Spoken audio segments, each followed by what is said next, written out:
Hey everyone, my name is David Dunbar, or the Theme Park Evangelist. I was just at Kings Island this afternoon YouTubing Fall Fest 2021 and Haunt 2021, or Halloween Haunt 2021.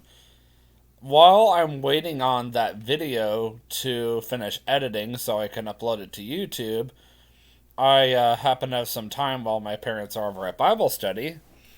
So I wanted to talk to you guys about a completely different YouTube video. So, going into the fall time, just thinking about Halloween related stuff and fall related stuff. Oh, hello, Kitty.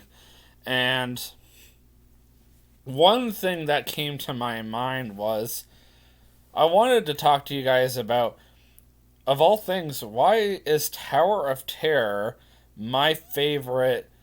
Well, not why my favorite. I'm sorry. Why is Tower of Terror one of my favorite Disney rides of all time? Now, obviously, Tower of Terror is not my favorite. Actually, Rise of the Resistance, just like everybody else, is everybody's favorite, including mine. So, Rise of the Resistance is over at Disney's Hollywood Studios, over in Star Wars Galaxy's Edge.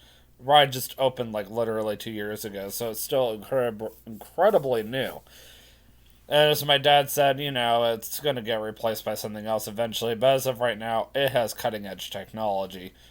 I mean, come on. So did, Flight of Passage 4 years ago. And a lot of people still love that ride, even, 4 years later. And Rise of the Resistance just got its own standby line.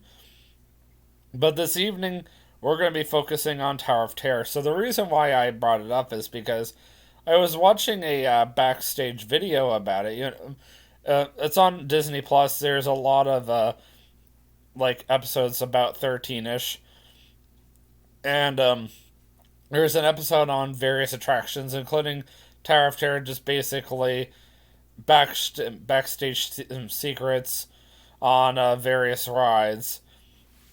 And I was kind of watching the Tower of Terror one. A lot of it I already knew about, and the one thing that I took out of the episode was I almost remembered why, or almost forgot why I should say. I love the Tower of Terror so much, and it's the number one and the number one reason is because the whole entire plot of the ride is based off of the Twilight Zone. So if you guys are not familiar with the TV show or the TV series, The Twilight Zone, created by Rod Serling back in like the 1950s to 1960s, it was about 5 seasons long, and there was a lot of incredible episodes that came out of that. I just actually rewatched for the first time in a while the episode Eye of the Beholder, which basically starts out with this young woman being told that she's, ugly compared to everybody else and that she's different. And the whole episode talks about conformity. She has her face covered in bandages, and they're trying to make her like beautiful like the rest of them. Well, you come to find out later that she's actually the beautiful one, and everybody else is ugly. And they all try ganging up on her, and they send her off to some island to live with the rest of her kind, basically the humans. But the way the episode was written was so well done, and it was so well acted. Sure, it was cheesy at the time, but come on, you got to look into the other aspects of it. So let's get into why the Tower of Terror is one of my favorite Disney rides of all time. So, I mean, you think about it, you're coming up onto Tower of Terror, and you got this ginormous, dark brown building that's just looming over you, and you can see it literally from all over Walt Disney World property. It's insane, and you don't realize how big it is until you're actually like right on top of it. It's not one of those things that's based on forced perspective or anything. It literally is 199.5 feet tall. The reason why they put it right there is because to make sure it still had that spooky atmosphere, they kept it a half foot shorter than the federal airline um, basically legal limit. Anytime a building is 200 feet tall or higher, airline say that that building has to be, um, or well, I should say, has to have like a red blinking light on it, which makes sense because you don't want overflying or or something to that extent, like airplanes like flying overhead, um, passing over and actually crash into this building because they can't see it. The blinking red light actually really helps them because they go, "Oh, okay, I can see that now." But um, it's just one of those things. And when you first get into the queue line, there's like this really spooky fog that you have to walk through, and the whole entire thing is themed literally to the 1930s. And considering I have done the backstage tour of it, I would know. And you would think that just the outside, for example, is the only thing that's themed to the 1930s. You would think everything, even in the lobby, for example, is fake. The answer is no. They told me how much detail they even put into the lobby. So, when you do eventually go inside the lobby, which honestly is the closest thing you can get to an actual 1930s Hollywood style themed hotel with a spooky background. They were saying that they got their experts to go out and find all this old furniture, and some of the oldest furniture in there is up to 300 years old, so back in the 1700s. Now, without me actually being there and pointing it out, look, there it is right there, you would not know. Because it's so well hidden that you would have to look around and go, well, what is it? Well, the other reason why everything looks older in there, obviously, you got the spider webs, the cobwebs. I mean, they're not real or anything. That part's not real. But they literally put those fake cobwebs over everything to make it look more authentic, make it look older. And then, of course, the whole elevators that you even first see, they are supposed to have that 1930s vintage style as well. So, you first come up to where the cast member is kind of standing, and where what used to be Fast Pass anyway. And he would separate everybody from the left to the right. And you would go in this pre-show room. So the pre-show room was incredibly well done. It was basically supposed to be a library. And you got all these books. You've got like old-looking chairs. You got these statues everywhere. You had a window right there. And, you're just kind of looking around. And you're just like, oh, I wonder what's going on. And then you see the door shut. And you're like, oh, okay, that's weird. And then all of a sudden, there's a thunderclap and a lightning strike. And all the lights go out. And the Twilight Zone theme starts up. And you're like, oh, that's weird. Of course, it's from the 5th season, so that's why they have the opening that it does. And they kind of, how should I put this? They do a different kind of introduction. So they got this guy that sounds literally just like Rod Serling. And he starts out the episode with Hollywood, 1939. Amidst the glamour and something of Hollywood, 5 people are about to step into an elevator, into an overwhelming nightmare, and they all get struck and got sent to the 5th dimension. And then he goes, the time is now.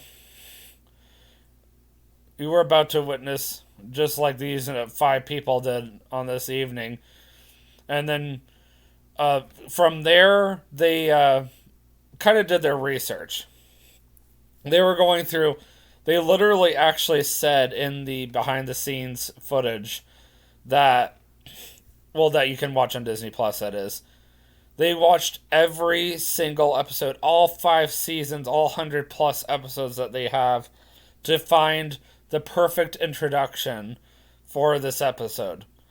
And they finally came across an episode you guys probably remember very well called The Good Life. The Good Life starts out with, this, as you may recognize, is a map of the United States. So the whole point of that episode was Rod Serling was introducing a family that was absolutely terrified of a monster disguised as a young child, a young boy. This young boy literally could do whatever he wanted to people if they were unhappy with the way he controlled things. Who would ever have thought that you could live in a world where a young boy was in charge, and anytime the young boy didn't like what he heard or saw, he would make everything the way he wanted it to be. And if you disagreed with him, then he would punish you. So that was kind of why they decided, well, we're going to go this episode. This is a classic. If you have never seen it, I highly encourage you to see it. It's an incredible episode. So they first came up with 2 ideas. Well, first of all, Rod Serling obviously has passed away, but we will be able to at least overlap the background with like a digital background. And this time we're going to change it to him sitting in front of the ride elevator. And then they had to get a guy, of course, to do the whole voiceover, which I already mentioned. So instead of him saying, this, as you may recognize, is a map of the United States, instead he says, this, as you may recognize, is a maintenance service elevator. Still in operation, waiting for you. We invite you, if you dare, to step aboard, because in tonight's episode, you are the star. And this elevator travels directly into the Twilight Zone. And then there's literally another lightning flash. The TV shuts off right in front of you, and the lights come back on again. Now, I usually like to be silly and say into a Disney gift shop right when the guy says into the Twilight Zone. Instead of leaving everybody going, because you're like, oh no, what have I done? Why am I doing this? I usually try to lighten the situation, and I'll say something like a Disney gift shop, which honestly, if you think about it, if you've ever been to Disney, literally every single Disney ride ends up in a Disney gift shop. It's ridiculous. It's just like, really? I mean, come on. The Ark Encounter, for crying out loud, only has, let's see here, 1 in the answer center, 1 on the second deck, and 1 in the gift shop. Like, well, I don't even know why I said that. 1 in the ground, on the ground floor. That's it. 3 gift shops, and that's it. So, Disney, don't even get me started. Hundreds of them. And let's not even forget about the fact that the hotels have their own gift shops, for crying out loud. So you got to think about the many, many, many gift shops that are in the Disney parks. Then there's multiple gift shops throughout Disney Springs. Then the water parks have gift shops. And then you got the Disney resorts have gift shops. It's just like Disney literally will find any way possible to get you to spend money on them. Answers in Genesis is not bad compared to Disney. And I know there's people out there that will go, oh, Answers in Genesis, they're a highway robbery. No.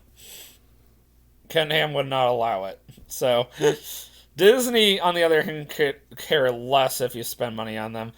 Disney could care less if you're going broke because of them. They want you to go broke. So, just think about that. Anyway, moving on. So you go through the boiler room at this point, and it's honestly really well done. There's like boilers everywhere. So you get to this point in the line where the line splits in two. So you can either go straight ahead or you can turn to your right. I usually go to my right. I find that line to move a little faster, and that's the line I'm usually more familiar with. Honestly, I don't really see a difference in the two sides. You can use any of the two sides. Eventually, you're going to get to the point where you're going to be placed on your number. So it starts out with one and it goes all the way to six. So one and two are the very front of the attraction. Then you got three and four, which are in the dead center. And then you got five and six.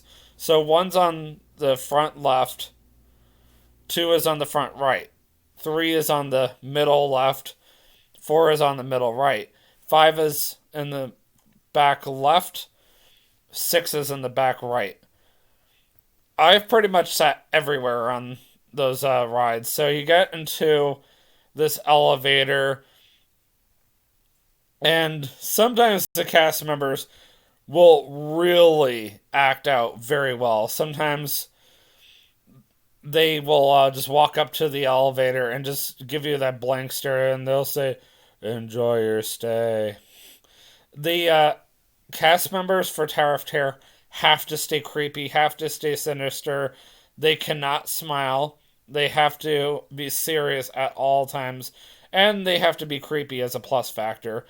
And there was one cast member that literally one time took her hands and just let them just stay right here on the elevator doors, on the exterior ones, as the elevator is going up. So it gave the illusion that her hands were sliding down the elevator doors, but that was not the case. It was very well done, and then she would walk away. And it just really gave that creepy factor, like, oh no, what have I done? And it gets worse before it gets any better. So you go up into the very first room. So you got this ginormous room that opens up right in front of you. It's basically a portion of the hotel where all the rooms are at. And you see the family right in front of you in the ghost appearance. So obviously they've died. You got to think about that. They're all just kind of walking around. The girl still thinks it's raining outside because she's singing "The Rain is Pouring." And unfortunately, they get struck by lightning again right in front of you. And then you think, okay, it's over. And then all of a sudden, it gets even weirder. So all of a sudden, the entire room turns into blackness with stars. And the door at the very end of the hallway suddenly decides to lift up and just kind of travel around. Actually, it's a window. I'm sorry. The window at the very end of the hallway decides to just lift up and start floating around. And then it just breaks right in front of you. And then the door shuts. So, if you're not familiar with bad luck by any means, usually when a window breaks or glass breaks, mirror breaks, which I'm very sure is what it is, it's a mirror. That means 7 years of bad luck. Now, I usually would like to lighten the mood again because most of the time, 99.9% of the time when that happens, the door literally just shuts, and the guy who sounds like Rod Serling will let you know, oh, by the way, you're going to the fifth dimension now, but in this creepy way. So I'll usually like to use the words like, oh, crap, or we're doomed, or I'm scared, and I'll usually make everybody laugh. It's kind of fun. So then the elevator goes up again, and now you're in the fifth dimension. And then all of a sudden your elevator starts to move forward. You're like, whoa, that's weird. Well, don't forget you're in the fifth dimension. So the elevator starts to kind of move forward through this ginormous room, and then all of a sudden you see all these weird things inside inside the glass. You could say, actually, it is glass. I've seen it for myself, so I know.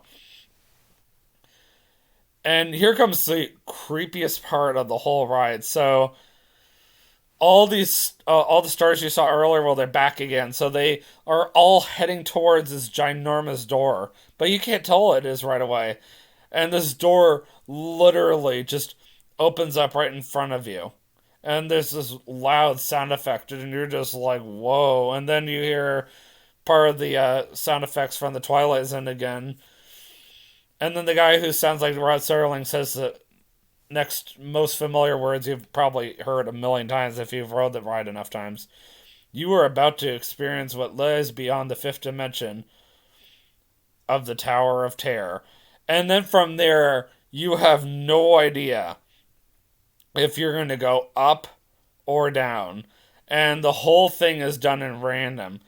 At one point, you are going to be at the very top on the 13th floor, and you're going to be looking out at all of Walt Disney World, including Disney's Hollywood Studios, before you plummet at 13 stories.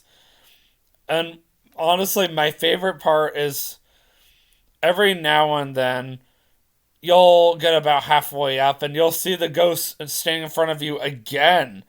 And then the elevator will start to go crazy. You'll start to shake and go up and down very fast. Up, like it'll start to do this number. And then you'll start to go up, and then you get almost to the doors, and they'll just drop again on you. And it's that whole drop sequence that like literally caps off the entire experience, that makes it worthwhile. You've never experienced anything like Tower of Terror until you've rode it at least one time. And you have to ride it at least one time. I know it's a scary ride, and I know not everybody's a huge fan of drop towers, but oh my goodness, it has been my favorite since I was 13 years old. I was legitimately scared until I was 13 years old to finally ride it. I'll tell you right now, a lot of the screams that you do hear as you're going through the queue line to get onto the ride, they're recorded. Not all those screams are real that you're hearing. And I can actually point out which are the real screams and which are the recorded screams if I'm right there with you. It depends on how loud everybody's being, but yeah, not all those screams are real. You can usually tell if you're intuitive, but if you're one of those people that's going to let every little single small sound or whatever scare you, then yeah, I don't know what to tell you. Oh, one last thing. Rock and Roller Coaster and Tower of Terror legitimately use so much power that there is a power station right behind Tower of Terror, and it's what supplies power to both of those rides. So there you go. That's kind of why I like both of those rides so much. As Tower of Terror comes to an end, this is what I always like about the very end. So eventually it will come to an end, and you'll see Rod Serling kind of standing there in front of the spirally thing, and he'll kind of just go, and then the doors will shut right in front of you, and then the guy will say to you, a friendly word of warning. So the next time you vacate another, or you come upon another vacant hotel, basically to use the stairs or something like that. I don't remember exactly what he says. But if you look really closely in this room, you can actually see Caesar, which is the puppet from the episode The Dummy, which was another extremely well done Twilight Zone episode. And if you look closely as you're heading through the gift shop, you'll also find another Twilight Zone reference. And of course, I always like to go say hello to my buddy Bellhop Stitch on my way out. He's usually over in the photo op area, so, well, where you can go see your ride photos and all that fun stuff. So, yeah, Stitch is kind of popular in Walt Disney World. If you have been to Walt Disney World recently, normally you'll see Bellhop Stitch. You got Rock and Roll Stitch over at Rock and Roller Coaster. Usually you got Stitch sitting right outside Spaceship Earth over at Guest Relations. Those are just some of the areas that I'm used to seeing Stitch just kind of hanging out besides Tomorrowland itself. And then, of course, the Polynesian Resort, which is my favorite of the Disney resorts. Stitch's other home besides Tomorrowland. If you guys don't know me, well, I'll tell you right now, Stitch is my favorite Disney character, like, ever. And I'm not afraid to say that. So, that being said, that is my discussion on why Tower of Terror is one of my favorite Walt Disney World rides ever. I'm going to go check on the Kings Island vlog and see how much longer it has. So, for those of you who don't remember me mentioning at the very beginning of the video, I was at Kings Island this afternoon vlogging, and I am editing that vlog as of right now, and then I'm going to go upload it. So, there's a very high chance this vlog will get uploaded before that one, but the vlog that I want people to watch is actually the Kings Island one, which I'll make sure that I get back on YouTube later and fix my YouTube channel so that will show. Otherwise, I actually do not have any homework tonight. I don't have any homework till tomorrow night. I got all my homework done on Friday, which is great. So I'll be back to doing homework again tomorrow. Don't forget, Thursday I will be YouTubing, well, actually going live, really, talking about Walt Disney World's 50th anniversary, which is on Friday. So I'll be here at the house talking about that. And I look forward to seeing you guys on Thursday. And if you guys are going the 50th, please be safe. Have a great time. Buy that rare 50th anniversary edition merchandise while you can. And I look forward to seeing all the YouTubers going to Magic Kingdom Friday.